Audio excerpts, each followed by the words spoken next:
Hello વિદ્યાર્થી મિત્રો, કેમ છો દરેક જણ? મજા? હવે લાસ્ટ લેક્ચરની અંદર ચેપ્ટર નંબર 9 ખૂબ જ સારી રીતે આગળ જોયું. ચેપ્ટર નંબર 9ની અંદર સ્વાધ્યાય 9.5 આપણે લાસ્ટ લેક્ચરની અંદર સ્વાધ્યાય 9.5 એના કેટલા દાખલાની વાત કરેલી? 12 દાખલાઓની વાત કરેલી. સમપરિમાણ વિકલ સમીકરણ. સમપરિમાણ વિકલ સમીકરણ એટલે કે આપેલ સમીકરણ એ સમપરિમાણ વિકલ સમીકરણ છે કે નહીં તેની ચકાસણી કરવાની. જો લખેલું હોય તો બરાબર, ન લખેલું હોય તો પછી ડાયરેક્ટ તમારે ઉકેલ જ મેળવવાનો. તો આપણે 1થી જે 10 દાખલા હતા એમાં ચકાસણી કરવાની હતી અને પછી એનો ઉકેલ મેળવવાનો હતો. અને 11થી જે દાખલા હતા એમાં ચકાસણી નથી કરવાની, એની અંદર ખાલી ઉકેલ જ શોધવાનો હતો. તો એમાંનો 13મો દાખલો આપણે લઈએ. x into sine square y upon x minus y into dx plus x into dy is equal to 0. નિયમ પ્રમાણે પહેલાં ડીવાય બાય ડીએક્સને આપણે કરતા બનાવીશું. તો આ પ્લસ એક્સ ઇન્ટુ ડીવાય વાળું પદ સામે જશે એટલે માઇનસ થઈ જશે. આ ડીએક્સ ડીવાયના છેદમાં આવશે એટલે ડીવાય બાય ડીએક્સ, અને આ પદ આના છેદમાં આવશે એટલે x into sine square y upon x minus y upon x.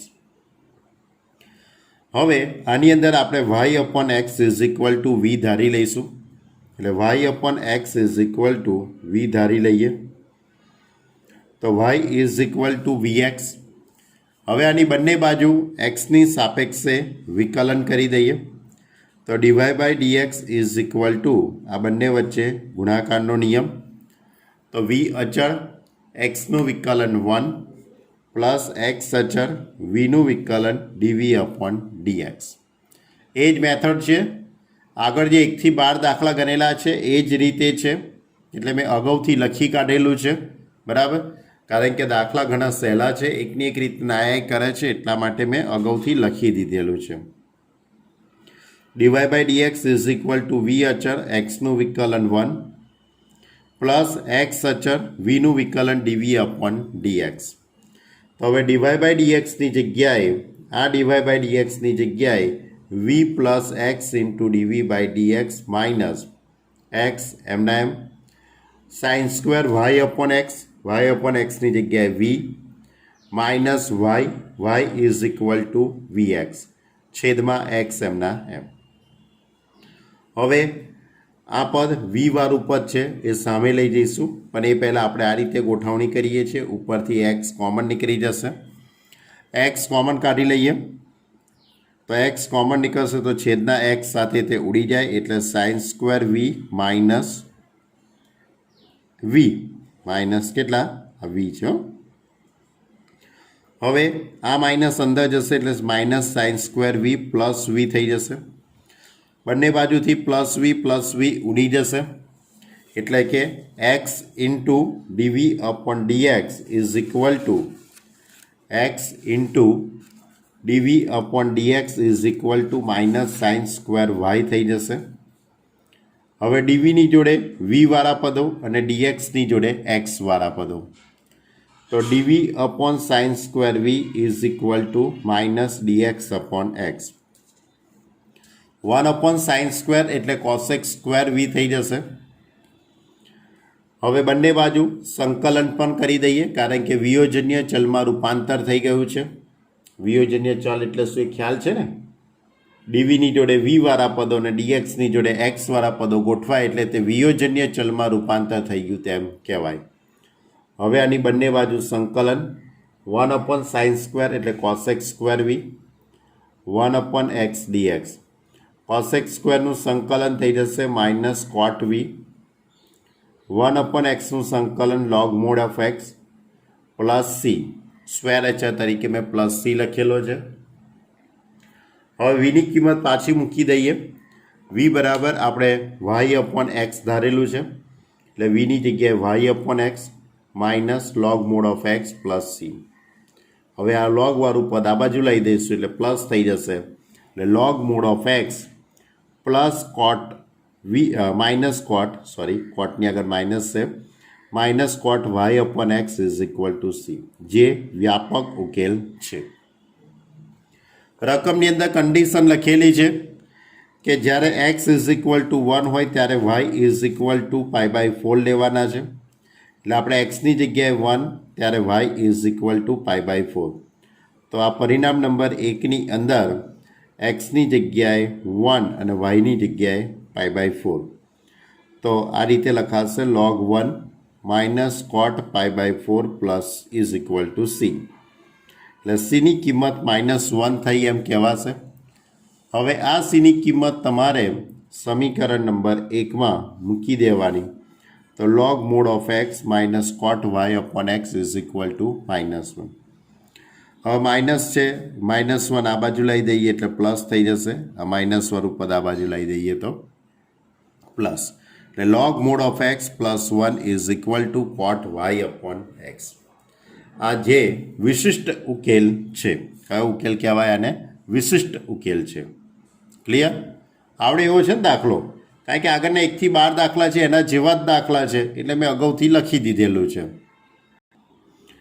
પાછળના જવાબનું સેટિંગ કરવું હોય તો 1ની જગ્યાએ તમે log e બેઝ e લખી શકાય, અને વચ્ચે પ્લસ એટલે ઘાતાંકોનો ગુણાકાર થઈ જશે એટલે ex થઈ જવાનું. એટલે cot y upon x is equal to log mod ex, જે વિશિષ્ટ ઉકેલ છે. આ પાછળનો જવાબ સેટ કરવા માટે લખ્યું, બાકી તો આગળ સાચું જ છે.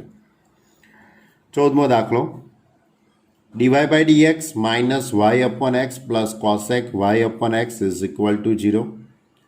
Y upon x is equal to v ધારી લઈશું. અચ્છા, dy/dxને કરતા બનાવવો હોય તો આ બંને પદ સામે લઈ જજો. એ સ્ટેપ મેં લખ્યું નથી, બરાબર. મેં y upon x is equal to v ધાર લીધા એટલે y is equal to v x. બંને બાજુ એક્સની સાપેક્ષે વિકલન. તો dy/dx is equal to v into એક્સનું વિકલન 1, એક્સ અચર, વીનું વિકલન dv અપોન dx. હવે આમાં કિંમતો મૂકી દઉં. dy/dx એટલે v plus x into dv/dx, y upon x એટલે v, cosec y upon x એટલે વી, વી કેન્સલ થઈ જશે, એક્સ ઇન્ટુ dv/dx. આ પ્લસવાળું પદ સામે જશે એટલે માઇનસ થઈ જશે. હવે કોસેકની જોડે એટલે ડીવીની જોડે વી વાળું પદ અને ડીએક્સની જોડે એક્સ વાળા પદોની ગોઠવણી કરી દઈએ. તો ડીવી upon cosec v is equal to minus dx upon x. હવે આની બંને બાજુ આપણે સંકલન કરીએ.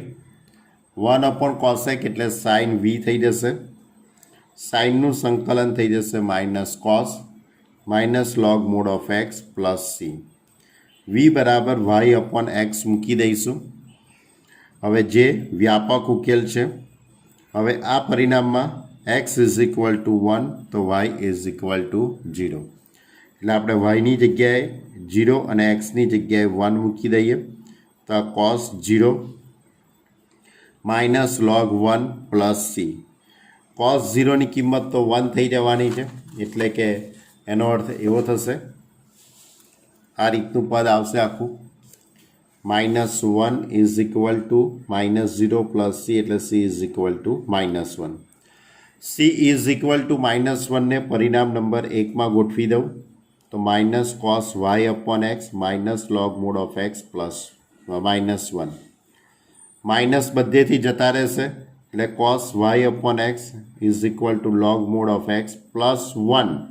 પણ 1ની જગ્યાએ log e બેઝ e લખી દીધું, એટલે વચ્ચે પ્લસ એટલે ઘાતાંકોનો ગુણાકાર થઈ જશે એટલે log માનાંકમાં ex, જે વિશિષ્ટ ઉકેલ છે તેમ કહેવાશે. ઓકે, સારું. ચલો હવે આ જ રીતે 15મો દાખલો. 15મા દાખલાની અંદર આ રીતે પદ આપેલું છે કે 2xy plus y square minus 2x² into dy/dx is equal to 0. આ પદ સામે લઈ જઈશું એટલે પ્લસ થઈ જશે 2x² ઇન્ટુ dy/dx.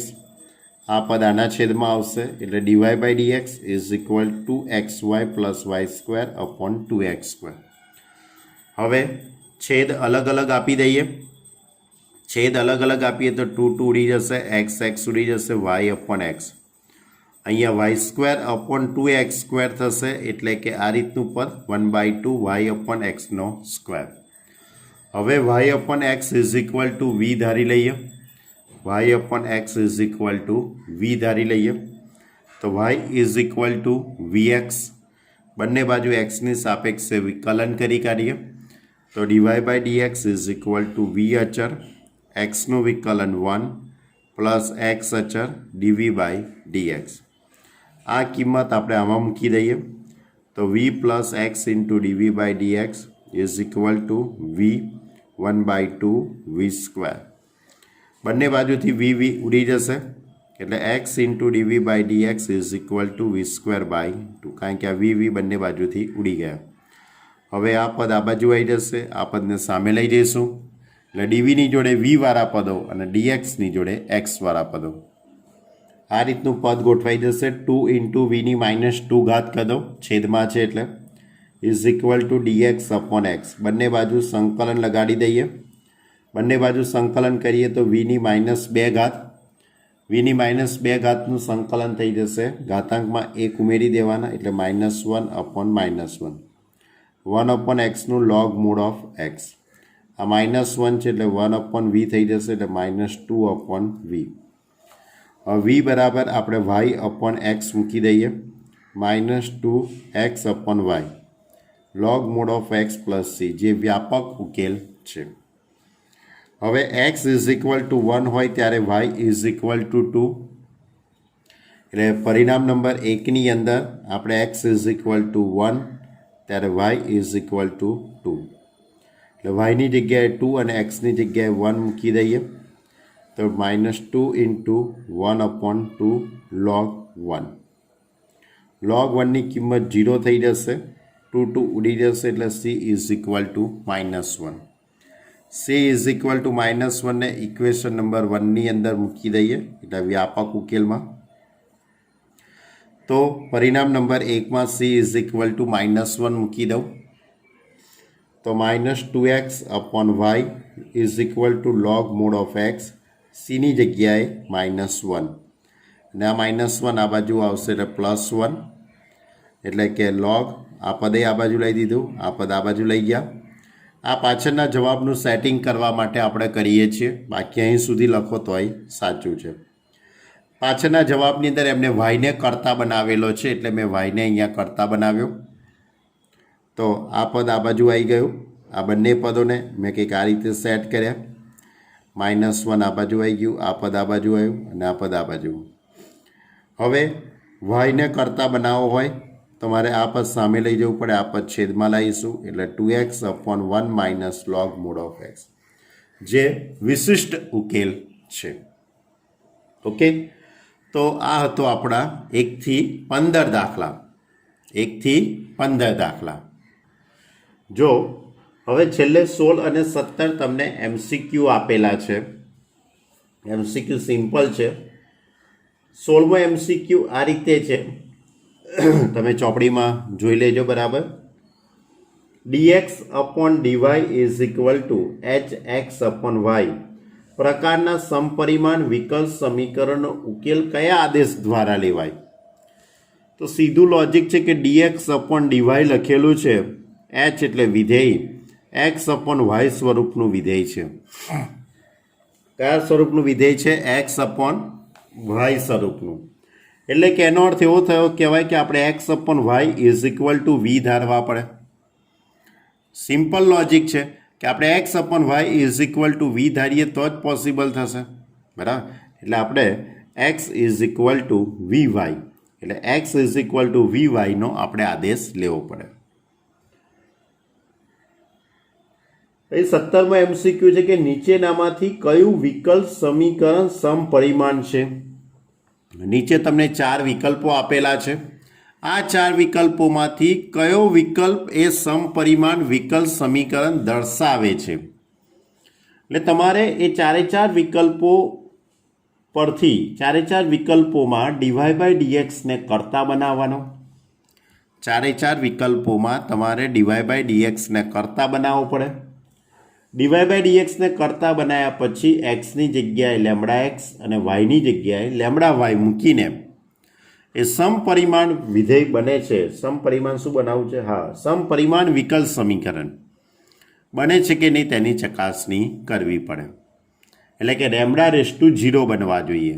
શું બનવું જોઈએ? લેમડા રેસ ટુ 0, જેની ઘાતાંક 0 હોય, બરાબર છે. લેમડા રેસ ટુ 0 fxyને આપણે સમપરિમાણ વિકલ સમીકરણ કહીએ છીએ. તો મેં એ રીતે ચકાસણી કરતાં કયા વિકલ્પમાં સેટિંગ તમારું પડે છે? તો વિકલ્પ આ રીતે છે, y² dx, એટલે કે ડી વિકલ્પમાં જવાબનું સેટિંગ તમારું પડશે. કયા વિકલ્પમાં? ડી વિકલ્પમાં. y² dx plus x² minus xy minus y² into dy is equal to 0. આ પદ સામે લઈ જઈએ એટલે માઇનસ થઈ જશે. dy બાય dxને મેં કરતા બનાવી દીધો. dy બાય dxને કરતા બનાવ્યા પછી સામેનું આ જે આખું જે પદ છે એ વિધેય fxy. આ વિધેયની અંદર મેં xની જગ્યાએ લેમડા x અને yની જગ્યાએ લેમડા y મૂકી દેવાના છે આપણા નિયમ પ્રમાણે જ. તો yની જગ્યાએ લેમડા y મૂકી દઉં તો લેમડા સ્ક્વેર y² થઈ જશે. અહીંયા lambda square x² minus lambda x lambda y lambda square y². પછી છેદના જે પદો છે એને આપણે કંઈક આ રીતે લખ્યા, lambda square x² minus lambda square xy minus lambda square y². છેદમાંથી લેમડા સ્ક્વેર કોમન નીકળશે, ઉપરના લેમડા સ્ક્વેર સાથે તે ઉડી જશે. એટલે લેમડા રેસ ટુ 0 અને આ જે પદ છે તે શું થઈ ગયું? fxy થઈ ગયું કહેવાય. એટલે રકમ થઈ ગઈ. એટલે કે f of lambda x lambda y is equal two lambda raise to 0 fxy, જે સમપરિમાણ વિધેય છે. એટલે કે તમારે વારાફરતી 4 વિકલ્પો ઉપરથી નક્કી કરવું પડે. 4 વિકલ્પોનું કામ આ રીતે તમારે કરવું પડે. અને જે આ શરતનું પાલન કરતું હોય એને આપણે સમપરિમાણ વિકલ સમીકરણ કહેવાય છે. એટલે સમપરિમાણ વિધેય કહેવાય ને એની મદદથી બનતું જે સમીકરણ એ સમપરિમાણ વિકલ સમીકરણ. ઓકે, તો આ હતું આપણું સ્વાધ્યાય 9.5. કયું સ્વાધ્યાય? 9.5. અહીંયા સંપૂર્ણ રીતે આપણે પૂર્ણ કર્યું. સ્વાધ્યાય 9.5ના દાખલા ભલે લાંબા હોય, પરંતુ એ બધા જ દાખલા 4 માર્કની અંદર પૂછાઈ શકે એવા દાખલા છે. સારા આઈએમપી દાખલાઓ છે, બરાબર. એટલે 4 માર્કનો જો દાખલો એમને પૂછવો હોય તો વ્યવહારિક દાખલા પૂછી શકે અથવા તો આ 9.5માંથી પૂછી શકે. એમ તો સ્વાધ્યાય 9માં છે અમુક દાખલા લાંબા, સ્વાધ્યાય 9માંથી પણ પૂછાઈ શકે, પણ આ 9.5ના દાખલા એક જ સરખી રીતના ઘણા સારા દાખલા છે. હવે તમારે ઉદાહરણોની અંદર મેં 14 સુધીના ઉદાહરણની વાત કરેલી તમારી જોડે. હવે તમારે 15, 16, 17 અને 18 આ 4 ઉદાહરણ તમારે ગણવાના છે. આ 4 ઉદાહરણ જે સ્વાધ્યાય 9.5 ગણેલું છે એ જ રીતના છે. ક્લિયર? કોઈ એમાં ફેરફાર છે નહીં. ક્લિયર? તો અહીંયા આપણી આ સમપરિમાણ વિકલ સમીકરણની મેથડ પૂરી થઈ. હવે આપણે નવી રીતની વાત કરીશું. આ ચેપ્ટરની બીજી એક રીત છે સુરેખ વિકલ સમીકરણ. કઈ રીત છે? સુરેખ વિકલ સમીકરણ. તો સુરેખ વિકલ સમીકરણ કોને કહેવાય? તો dy by dx plus p of x into y is equal to q of x. આ px એટલે ચલ xનું વિધેય છે, qx એ પણ ચલ xનું વિધેય છે. તો આ પ્રકારનું જે કંઈ સમીકરણ બને એટલે આ પ્રકારના સમીકરણને સુરેખ વિકલ સમીકરણ કહેવાય છે.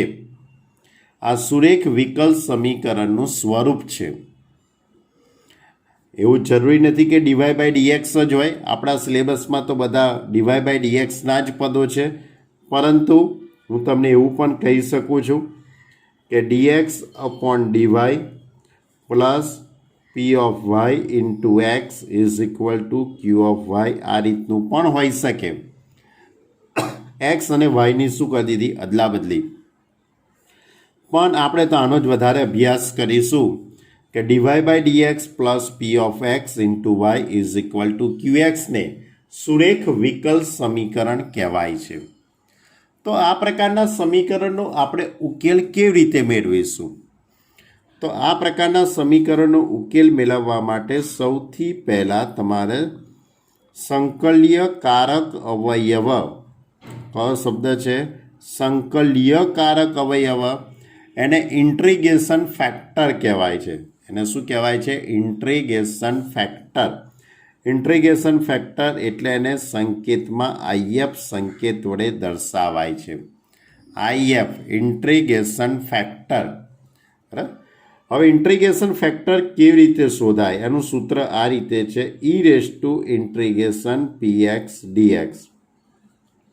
સૂત્ર કયું? E race to integration px dx.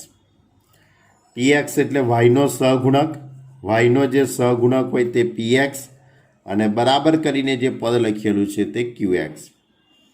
યાદ રાખજો કે સુરેખ વિકલ સમીકરણમાં ડીવાય બાય ડીએક્સ એકલો જ હોવો જોઈએ, એની જોડે ગુણાકારમાં અહીંયા કંઈ જ ના હોવું જોઈએ. બરાબર, એટલે ઇન્ટુમાં 1 એમ. બરાબર, એટલે DY by dx plus PX y is equal to q x. આ સ્વરૂપમાં વિધેય ગોઠવવાનું, આ સ્વરૂપમાં વિકલ સમીકરણ હોવું જોઈએ. પછી એનો સંકલ્યકારક અવયવ શોધવાનો. સંકલ્યકારક અવયવ એટલે e race to integration px dx. E race to integration px dx. આ શોધી કાઢ્યા પછી તમારે સમીકરણની બંને બાજુ આ જે સમીકરણ છે એની બંને બાજુ આઈએફ વડે ગુણાકાર કરવાનો, જે આવે તે આઈએફ વડે ગુણતા. અને આઈએફ વડે ગુણાકાર કરો એટલે ડાબી બાજુમાં વિકલનનો ગુણાકારનો નિયમ બનશે. વિકલનનો ગુણાકારનો નિયમ બનશે. બરાબર, આ સામાન્ય વસ્તુ. અને પછી તમારે સંકલન કરવું. બહુ સહેલી રીત છે, બહુ સહેલી રીત જ છે. સૌથી આઈએમપી સ્ટેપ કયું છે? સંકલ્યકારક અવયવ શોધવો. જે સંકલ્યકારક અવયવ આવે એના વડે સમીકરણની બંને બાજુએ ગુણાકાર કરવાનો. આ સ્વરૂપનું સમીકરણ હોય તેનો સંકલ્યકારક અવયવ કયો થઈ જવાનો? E race to integration. અહીંયા પીએક્સ ડીએક્સ છે, જ્યારે અહીંયા શું થઈ જશે? P y dy. ચલ બદલાઈ જશે, બીજો કોઈ ફેરફાર થવાનો નથી. પણ તમારે તો અત્યારે આ જ વસ્તુ યાદ રાખો, કારણ કે આપણે દાખલા આના જ છે. ક્લિયર? તો આ મેથડ ઉપર આધારિત આપણું સ્વાધ્યાય 9.6 છે. તો એ પહેલાં તમને સુરેખ વિકલ સમીકરણની જે વ્યાપક જે વ્યાખ્યા છે, એના જે શબ્દો છે તે કંઈક આ રીતે છે. જો પીએક્સ અને ક્યુએક્સ એ ચલ એક્સના વિધેયો હોય તો વિકલ સમીકરણ d y by dx plus PX y is equal to q of એક્સને સુરેખ વિકલ સમીકરણ કહેવાય છે. આ સુરેખ વિકલ સમીકરણની વ્યાખ્યા. સંકલ્યકારક અવયવ IF is equal to e race to px dx શોધવાનું. સમીકરણની બંને બાજુ આઈએફ વડે ગુણાકાર કરો એટલે તમને વ્યાપક ઉકેલ મળશે. પછી તમને કયો ઉકેલ મળશે? વ્યાપક ઉકેલ. આ સુરેખ વિકલ સમીકરણની વાત થઈ. હવે એની પર આધારિત આપણું સ્વાધ્યાય 9.6. રકમ આ રીતે છે. જો આ પણ સ્વાધ્યાય ઘણું સહેલું છે. આપણે સ્વાધ્યાય સંપૂર્ણપણે તૈયાર કરવાનું જ છે. બરાબર, કોઈ પણ પ્રકારની આળસ રાખવાની નથી. રકમ આ રીતે dy by dx plus 2y is equal to sine x. એટલે ડીવાય બાય ડીએક્સની જોડે અહીંયા 1 આપેલું છે, કંઈ નથી, એટલે આ સ્વરૂપની સરખામણી થઈ ગઈ. D y by dx plus PX y is equal to q x. હવે વાયનો સહગુણક 2 એટલે કે પીએક્સ થઈ જશે. આની જોડે આપણે સરખામણી કરી દઈએ તો પીએક્સ ઇઝ ઇક્વલ ટુ 2 થશે. નિયમ પ્રમાણે સંકલ્યકારક અવયવ આઈએફ શોધીશું. IF is equal to e race to integration px dx. Px is equal to 2 to સંકલનની બહાર આવશે એટલે 1 dx થઈ જશે, એટલે કે is equal to e race to 2x. આ આપણે સંકલ્યકારક અવયવ શોધી કાઢ્યો. અમુક વાર તમને ગુજકેટની અંદર સંકલ્યકારક અવયવ પર આધારિત પણ એમસીક્યુ પૂછાઈ શકે છે. સંકલ્યકારક અવયવ શોધો એનો એમસીક્યુ બોર્ડમાં અવારનવાર પૂછાઈ ગયેલો છે, બરાબર. એકલો સંકલ્યકારક અવયવ શોધો એટલે અહીં સુધી જ. હવે નિયમ પ્રમાણે તમે જે કંઈ સંકલ્યકારક અવયવ ઇન્ટિગ્રેશન ફેક્ટર શોધેલો છે એ આખા સમીકરણની અંદર ગુણાકાર કરી દઈશું. એટલે સમીકરણની બંને બાજુએ સંકલ્યકારક અવયવ ઈ રેસ ટુ 2x વડે ગુણાકાર કરી દઉં તો આ સમીકરણ આપણું રકમમાં જે હતું તે. આની બંને બાજુ ઈ રેસ ટુ 2x વડે ગુણાકાર, e race to 2x into dy by dx plus 2y e race to 2x is equal to e race to 2x into sine x. હવે ડાબી બાજુની અંદર વિકલનનો ગુણાકારનો નિયમ બની જશે. મેં તમને કીધેલું, જો ધ્યાનથી જો, ઈ રેસ ટુ 2x અચળ, વાયનું વિકલન dy by dx plus y અચળ, ઈ રેસ ટુ 2xનું વિકલન ઈ રેસ ટુ 2x અને 2xનું વિકલન 2. એટલે આ વિકલનનો ગુણાકારનો નિયમ બની ગયો. એટલે d by d x e race to 2x into y વિકલનનો ગુણાકારનો નિયમ બની ગયો is equal to e race to 2x into sine x. હવે આની બંને બાજુ આપણે સંકલન કરી દઈએ. આની બંને બાજુ સંકલન કરી દઈએ તો આ રીતે લખાય. સંકલન કોની સાપેક્ષે? તો એક્સની સાપેક્ષે. ધ્યાન રાખજો, સંકલન આપણે એક્સની સાપેક્ષે કરી રહ્યા છીએ. તો ડી બાય ડીએક્સ અને સંકલન આ બંને એકબીજાની પરસ્પર વિરુદ્ધ ક્રિયા, એટલે દૂર થઈ જશે. એટલે y into e race to 2x is equal to integration e race to 2x into sine x dx. શું કર્યું? બંને બાજુ સંકલન લગાડી દીધું એટલે વિકલન ને સંકલન દૂર થઈ ગયું. જ્યારે આ પદનું આપણે સંકલન કરીશું. હવે આ પદનું મેં સંકલન જો આ રીતે કર્યું છે, કેવી રીતે કર્યું હશે? આનું સંકલન આ કેવી રીતે આવ્યું? વિચારો બરાબર. યાદ આવું થોડુંક કઠિન હશે, કારણ કે સંકલનની અંદર આવી ગયેલી વાત છે e race to ax into sign bx. આ બંને વચ્ચે તમારે ખંડસ સંકલનનો નિયમ એપ્લાય કરવો પડે. પણ મેં તમને આના વિશેના સૂત્રોની વાત કરેલી. સૂત્રો આ રીતે હતા: ઈ રેસ ટુ ax એમના એમ છેદમાં a square plus b square છેદમાં a square plus b square. પહેલાં એ લખવાનું, પછી સાઇનવાળું પદ છે એટલે સાઇન, સાઇનમાં અહીંયા માઇનસ આવશે, b into cos b x plus C. આવો જ દાખલો e race to ax into cos b એક્સનું પણ હતું સૂત્ર. કોસની અંદર આનું આ જ પદ e race to ax upon a square plus b square into a cos b x, કોસની અંદર plus b sine b x plus C. Clear? સાઇનનું સૂત્ર હોય તો સાઇનથી શરૂઆત થાય, કોસનું સૂત્ર હોય તો કોસથી શરૂઆત થાય. સાઇનના સૂત્રમાં માઇનસ આવે, કોસના સૂત્રમાં પ્લસ આવે. આપણે આવી વાત કરેલી છે તમારી જોડે. એમ તો હજુ આનું પણ સૂત્ર છે બીજું, બે સ્વરૂપો હતા. આનું પણ બીજું સૂત્ર છે. બીજું સ્વરૂપ આ રીતે હતું: e race to ax under root of a square plus b square cos b x minus theta plus c, કે જ્યાં theta is equal to tan inverse b upon એ.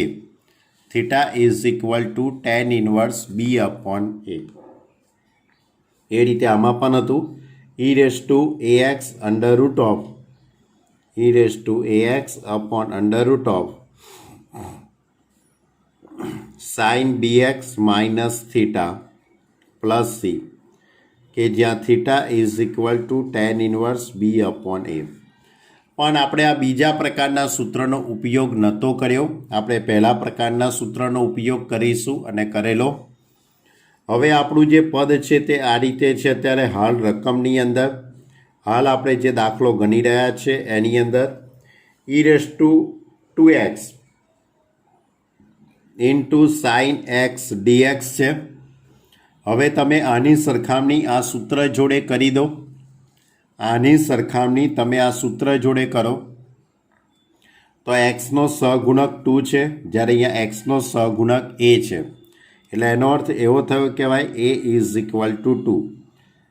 સાઇનની જોડે થીટા બીએક્સ છે, જ્યારે અહીંયા રકમની અંદર સાઇન એક્સ છે. એટલે બીની કિંમત કેટલી થઈ કહેવાય 1.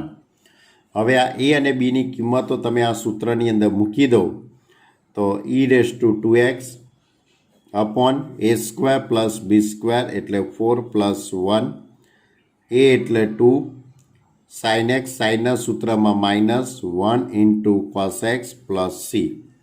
ક્લિયર? તો e⁻²x upon 5 2 sine x minus cos x. તો આ રીતનું પદ આખું જ તમારે દાખલાની અંદર લખવાનું છે. બરાબર? એટલે તમને આ સૂત્ર યાદ હોવા જોઈએ. પરીક્ષાની અંદર સાઇનનો પણ દાખલો હોઈ શકે, કોસનો પણ દાખલો હોઈ શકે. તમે આ સૂત્રની મદદથી સરળતાથી તમે એક સ્ટેપની અંદર કામ પૂરું કરી શકો છો. જો એટલે e⁻²x upon 4 plus 1 2 sine x minus 1 into cos x એટલે e⁻²x અપોન 5 થઈ જશે. તો આખું આ રીતે પદ લખાશે. આ રીતે આખું પદ લખાય y is equal to 1 upon 5 2 sine x minus cos x plus C. પછી મેં e⁻²x વડે ભાગાકાર કરી નાખ્યો તો y ઇઝ ઇક્વલ ટુ મેં yને કરતા બનાવી દીધો, કારણ કે પાછળના જવાબનું સેટિંગ કરવા માટે અહીંયા e⁻²x આવશે. ક્લિયર? જે વ્યાપક ઉકેલ છે. તો આ રીતે આપણે સુરેખ વિકલ સમીકરણનો ઉકેલ મેળવી શકીએ. સુરેખ વિકલ સમીકરણ આ પણ ખૂબ જ સહેલી મેથડ છે. બીજો દાખલો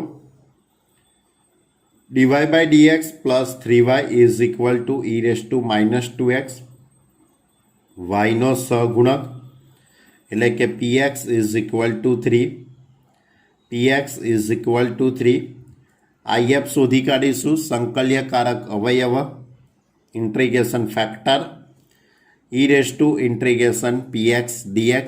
આ સૂત્ર યાદ રાખજો. હવે pxની કિંમત 3 આપેલી છે એટલે e⁻∫3dx. 3 સંકલનની બહાર આવશે એટલે 1નું સંકલન x થઈ જશે એટલે e⁻3x. હવે આખા સમીકરણને આપણે e⁻3x વડે ગુણતા આખા સમીકરણને e⁻3x વડે ગુણાકાર કરી નાખીએ તો e⁻3x into dy/dx plus 3y into e⁻3x is equal two e⁻3x into e⁻²x. હવે આ ગુણાકારનો નિયમ બની ગયો આખો. e⁻3x અચળ, yનું વિકલન dy/dx પ્લસ y અચળ e⁻3x નું વિકલન e⁻3x ઇન્ટુ 3 ઇન્ટુ 3 કેમ? કારણ કે 3xનું ફરીથી કરવું પડે ને વિકલન એટલે. અને આ પદ એમનું એમ એટલે d/dx of y into e⁻3x is equal two e⁻ કેટલા થઈ જશે? x થઈ જશે. પછી હવે આની બંને બાજુ સંકલન કરી દેવાનું. પહેલાં વિકલનનો ગુણાકારનો નિયમ બને.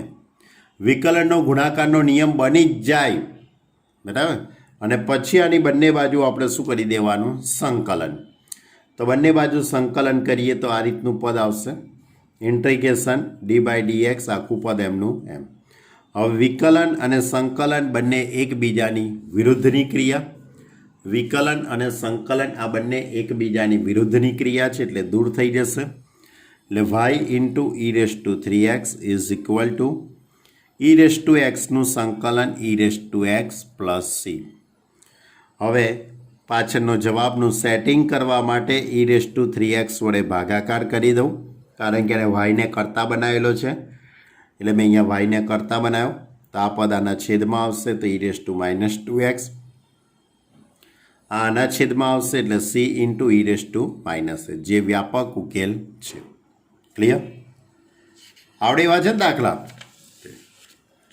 દાખલા નંબર 3. dy/dx + y/x = x². તો અહીંયા yનો સહગુણક 1/x એટલે px = 1/x. if = e∫px dx. px એટલે 1/x. 1/x નું સંકલન થઈ જશે log mod of x. એટલે લોગનો આધાર અને મૂળ આધાર સરખો છે એટલે જવાબ કેટલો આવી જશે? x. બરાબર? આ નિયમ તમને ખ્યાલ હોવો જોઈએ. આ લોગનો આધાર અને આ મૂળ આધાર સરખો છે એટલે x જવાબ આવી જશે. ત્યાર પછી સમીકરણની બંને બાજુએ x વડે ગુણાકાર કરી દઉં. આ જે સમીકરણ છે એ લખી દીધું મેં. dy/dx + y/x = x². આ રકમ એટલે સમીકરણ જે છેલ્લું પદ હતું તે. હવે આખા પદને તમે x વડે ગુણાકાર કરો તો x × dy/dx, x ઉડી જશે એટલે y, x વડે ગુણાકાર એટલે x × x². હવે અહીંયા ગુણાકારનો નિયમ બની ગયો. x અચર, yનું વિકલન પ્લસ y અચર, xનું 1 અને અહીંયા x ની 3 ઘાત. એટલે અહીંયા આખું જે પદ છે તે વિકલનનો ગુણાકારનો નિયમ d/dx x × y = x³. આની બંને બાજુ આપણે સંકલન કરી દઈએ તો વિકલન અને સંકલન દૂર થઈ જશે એટલે yx = x³ dx. x³ નું સંકલન x⁴/4 પ્લસ c. આમાંથી એને yને કરતા બનાવ્યો નથી, આ જ જવાબ એને રાખ્યો છે. બરાબર? એટલે xy = x⁴/4 પ્લસ c, જે વ્યાપક ઉકેલ છે. ચલો, ચોથો દાખલો. dy/dx + sec x × y = tan x. yનો સહગુણક એટલે આ px થઈ ગયું કહેવાય. એટલે px = sec x. તો હવે if e∫px dx.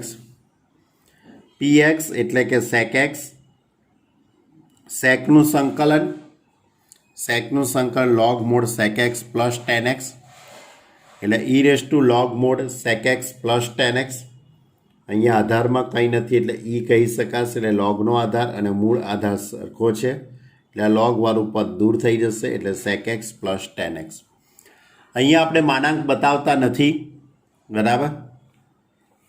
હવે રકમની બંને બાજુએ, આખી જે રકમ છે એની બંને બાજુએ sec x + tan x વડે ગુણાકાર કરું તો sec x + tan x × dy/dx + y × sec x × sec x + tan x = tan x × sec x + tan x. શું કર્યું? આખા પદને sec x + tan x, આ જે સંકલ્યકારક અવયવ આવ્યો છે તેના વડે ગુણાકાર. હવે ત્યાર પછી આ જે sec x છે એનો અંદર ગુણાકાર કરી દીધો. sec x + tan x × dy/dx, આ પદ એમનું એમ, પ્લસ y. હવે આ સેકનો આ બંને જોડે ગુણાકાર એટલે sec²x + sec x × tan x.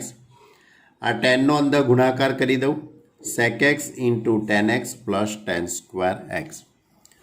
હવે ગુણાકારના નિયમ પ્રમાણે sec x + tan x એમના એમ, yનું વિકલન dy/dx, y એમના એમ, sec x નું વિકલન sec x × tan x અને tan x નું વિકલન sec²x. એટલે વિકલનનો ગુણાકારનો નિયમ તો d/dx sec x + tan x × y. આ પદ આખું એમનું એમ. હવે આની બંને બાજુ સંકલન કરી દઈએ તો y × sec x + tan x / sec x × tan x + tan²x. હવે tan² નું સંકલન આપણે જાણતા નથી, એ તમને ખ્યાલ છે. તો આપણે tan²x ની જગ્યાએ શું લખી દેવું પડે? sec²x - 1, બાકીના બધો પદ એમના એમ. y × sec x + tan x, sec x into tan એક્સનું સંકલન સેક એક્સ, સેક સ્ક્વેર એક્સનું સંકલન ટેન એક્સ, વનનું સંકલન એક્સ અને પ્લસ સી, જે વ્યાપક ઉકેલ છે. હવે આની આગળ તો આપણે શું કરી શકીએ, બરાબર? દાખલો સહેલો છે, ખાલી કંઈ સ્ટેપ જોઈને ગભરાઈ ના જતા. જો પાંચમો દાખલો, cos square x into dy by dx plus y is equal to tan x. હવે આપણે એકથી જે ચાર દાખલા ગણ્યા, એકથી ચારે ચાર જે કંઈ દાખલા ગણ્યા એમાં ડીવાય બાય ડીએક્સની જોડે કંઈ જ નહોતું. કંઈ જ નહોતું એટલે વન હતું પણ વન. ટૂંકમાં dy by dx plus PX y is equal to q x એ રીતનું પદ ગોઠવેલું હતું. જ્યારે તમે પાંચમો દાખલો જુઓ, પાંચમા દાખલાની જે રકમ છે તેમાં cos square x into dy by dx plus y is equal to tan x. હવે આપણા નિયમ પ્રમાણે તો ડીવાય બાય ડીએક્સ એક જ હોવું જોઈએ. તો એનો અર્થ એવો થયો કે મારે આ કોસ સ્ક્વેર વડે શું કરવો પડશે? ભાગાકાર. આખા પદને મારે કોસ સ્ક્વેર એક્સ વડે ભાગાકાર. તો dy by dx plus y upon cos square x અને tan x upon cos square x. 1 upon cos square એટલે sec square x, sin upon cos square એટલે 10 એટલે 10 એમના એમ, 1 upon cos સ્ક્વેર એટલે sec સ્ક્વેર એક્સ. તો હવે આ પદ જે આ થયું એ dy by dx plus y into px એટલે આ px y is equal to q x આ સ્વરૂપમાં બન્યું એમ કહી શકાય. હવે નિયમ પ્રમાણે વાયનો સહગુણક એટલે sec સ્ક્વેર એક્સ એને પીએક્સ કહી શકાશે. તો e race to px dx એટલે e race to integration sec square x. Sec square એક્સનું સંકલન થઈ જશે ટેન એક્સ એટલે e race to tan x. હવે આખા પદને e race to tan x વડે ગુણાકાર કરું. E race to tan x into dy by dx y into e race to tan x into sec square x is equal to e raised to 10x into 10x into sec square x. આખા પદને એટલે આખા સમીકરણને એટલે આ જે કંઈ સમીકરણ છે એને e raised to 10x વડે મેં શું કર્યો કહેવાય? ગુણાકાર. હવે e raised to 10x અચળ, yનું વિકલન dy by dx, y એમના એમ, e raised to 10x નું વિકલન e raised to 10x અને ટેન એક્સનું વિકલન સેક સ્ક્વેર એક્સ. એટલે આખું આ જે પદ છે તે આ બંને વચ્ચેનો ગુણાકારનો નિયમ બની ગયો અને આ પદ આખું એમનું એમ. હવે આની બંને બાજુ સંકલન કરી દઈએ. હવે આની બંને બાજુ આપણે સંકલન કરીએ તો y into e race to tan x. હવે જે આપણું જે પદ છે e race to tan x into sec square x, બરાબર, એને હું I1 કહી દઉં છું પ્લસ C1, કારણ કે એનું સંકલન આપણે અલગથી વિચારવું પડશે. I1 is equal to e race to tan x into sec square x. આ પદનું સંકલન આપણે અલગથી વિચારવું પડશે કારણ કે આદેશ લેવો પડશે અને આદેશ લેવો હોય તો એ પદને મારે અલગ કરીને જ આખું સંકલન કરી શકાય. હવે આમાં tan x is equal to t આદેશ, ટેનનું વિકલન sec square x dx is equal to dt એટલે આ જે સેક સ્ક્વેર એક્સ ડીએક્સ એની જગ્યાએ dt, e race to t tan એક્સની જગ્યાએ ટી. હવે આ બંને વચ્ચે ખંડસ સંકલનનો નિયમ, તમે ખંડસ સંકલનના નિયમનો પણ ઉપયોગ કરી શકો છો અથવા મેં જે રીત કરી છે એ રીતનો પણ તમે ઉપયોગ કરી શકો છો, તમારી મરજી. ફરીથી કહું છું, આ બંને વચ્ચે ખંડસ સંકલનના નિયમનો પણ ઉપયોગ કરી શકાય. આને યુ કહી દો, આને વી કહી દો. યુ અને વીની મેથડથી તમે આ બંનેનું સંકલન કરી શકાય અથવા તો આ જે મેં જે રીત કરી છે એ રીતનો પણ તમે ઉપયોગ કરી શકો. એક બાદ કરવા અને એક ઉમેરવા. હવે આવું કેમ કર્યું? કારણ કે આનું વિકલન બાજુમાં સેટ થઈ જાય માટે ટી માઇનસ વનનું વિકલન 1 થઈ જવાનું. એટલે કયું સૂત્ર થઈ જવાનું? F x plus f dash x વિધેય પ્લસ વિધેયનું વિકલન, વિધેય પ્લસ વિધેયનું વિકલન તો is equal to e race to T into વિધેય. યાદ છે ને સૂત્ર ભાઈ કે ભૂલી ગયા? 7મા ચેપ્ટરમાં આવતું હતું આ સૂત્ર, યાદ દેવડાવું. Integration e race to x fx plus f dash x વિધેય પ્લસ વિધેયનું વિકલન તાના બરાબર e race to x into fx plus c હતું ને સૂત્ર. તો એ જ રીતે આપણી જોડે અહીંયા e raise to T T minus 1 plus 1 એટલે આનું વિકલન આ થઈ ગયું કહેવાય. તો નિયમ પ્રમાણે ઈ રેસ ટુ ટી ઇન્ટુ વિધેય એટલે T minus 1 plus C. Clear? તો આ રીતે તમે આનો પણ તમે ઉપયોગ કરી શકો છો, અથવા તો ખંડર સંકરના નિયમનો પણ ઉપયોગ કરી શકાય, તમારી મરજી. જવાબ તો સેમ જ આવશે. હવે ટી બરાબર 10x એટલે ટીની જગ્યાએ હું 10x પાછા મૂકી દઉં. હવે આ જે કંઈ પદ આવ્યું છે એને હું પરિણામ નંબર 1માં ગોઠવી દઉં. તો પરિણામ નંબર 1 પરથી y into e raise to 10x i1ની જગ્યાએ e raise to 10x into 10x minus 1 plus c1 plus c2 અને આ c1 પ્લસ c2 એટલે એની જગ્યાએ c. એટલે કે હવે ઈ રેસ ટુ 10x વડે ભાગાકાર કર્યો. પાછળનો જવાબ સેટ કરવા માટે મેં ઈ રેસ ટુ 10x વડે ભાગતા. તો y is equal two 10x minus 1 plus C into e raise to minus 10x જે વ્યાપક ઉકેલ છે. ક્લિયર? તો આ હતો આપણો 5મો દાખલો. અને બીજો છેલ્લો એક દાખલો ગણી કાઢીએ, 6થો દાખલો. સ્વાધ્યાયની અંદર આમ તો જોવા જઈએ તો સ્વાધ્યાયમાં કેટલા દાખલા છે ખબર છે બાળકો? સ્વાધ્યાય 9.6 ની અંદર 19 દાખલાઓ છે. સ્વાધ્યાય 9.6ની અંદર 19 દાખલા છે. 19 દાખલામાંથી 16 અને 17 છે વ્યવહારિક દાખલા છે. 16 અને 17 વ્યવહારિક દાખલા બધા એક જ સરખી રીતના છે.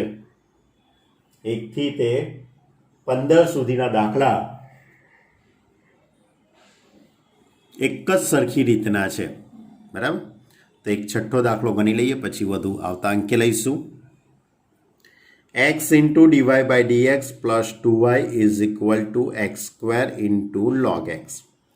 પહેલાં તો મેં કીધું તે પ્રમાણે ડીવાય બાય ડીએક્સની જોડે કોઈ પણ પ્રકારનું પદ હોવું ન જોઈએ. અહીંયા ડીવાય બાય ડીએક્સની જોડે એક્સવાળું પદ છે એટલે આખા પદને મારે એક્સ વડે ભાગવા પડશે. તો dy by dx plus 2y upon x is equal to x into log x. તો વાયનો સહગુણક એટલે કે 2/x. નિયમ પ્રમાણે ઈ રેસ ટુ px dx ઇન્ટ્રીગેશન ફેક્ટર સંકલ્યકારક અવયવ એટલે કે 2 into 1/x 2 log mod of x. હવે આ 2 ઉપર જતા રહેશે. આ 2 ઉપર જશે એટલે તમારે એક સ્ટેપ વધારાનું લખવું હોય તો લખી શકાય. E raise to log x square આ રીતનું પદ થઈ જશે. તો અહીંયા લોગનો આધાર અને મૂળ આધાર સરખો છે એટલે એક્સ સ્ક્વેર. એટલે હવે સમીકરણની બંને બાજુએ એક્સ સ્ક્વેર વડે ગુણતા. તો x square into dy by dx plus x square એટલે એક્સ વાય. અહીંયા એક્સ સ્ક્વેર વડે ગુણાકાર કરીશું એટલે અહીંયા એક્સ ક્યુબ થઈ જશે.